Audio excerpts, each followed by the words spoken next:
Oh, just when you thought Jason Statham had faced the largest opponent of his acting career when he faced off against The Rock in the last two Fast and Furious movies, here comes The Meg, a film based on a novel from 1997 and, surprisingly enough, has been in development as a film for about just as long as the book has been out.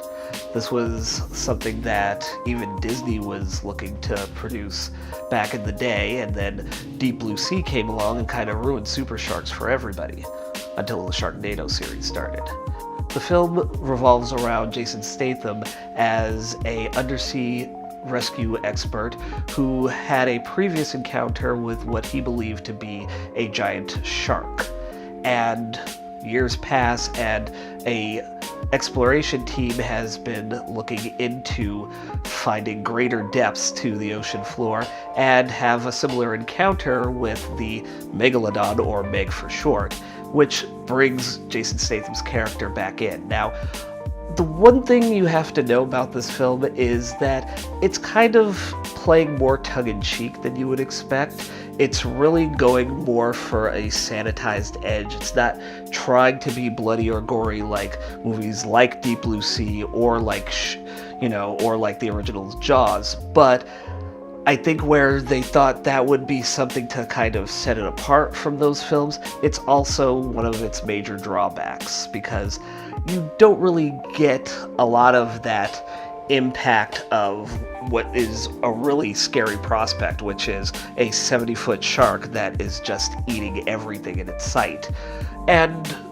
while I think that there's a good cast here that definitely helps to balance things out, from Ruby Rose to Cliff Curtis, Bingbing Lee, Winston Chow, Paige Kennedy, Rainn Wilson, they get a lot of good moments, each of these characters, but you still kind of feel like, you could just have a little more blood to it, just a little more gore. Like, it feels too much like,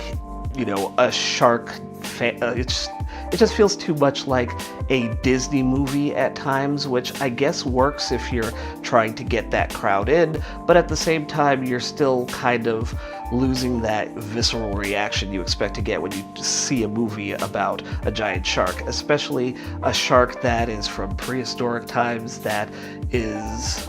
70 to 100 feet long and can just tear apart anything. So I think while it does have its moments, it does have,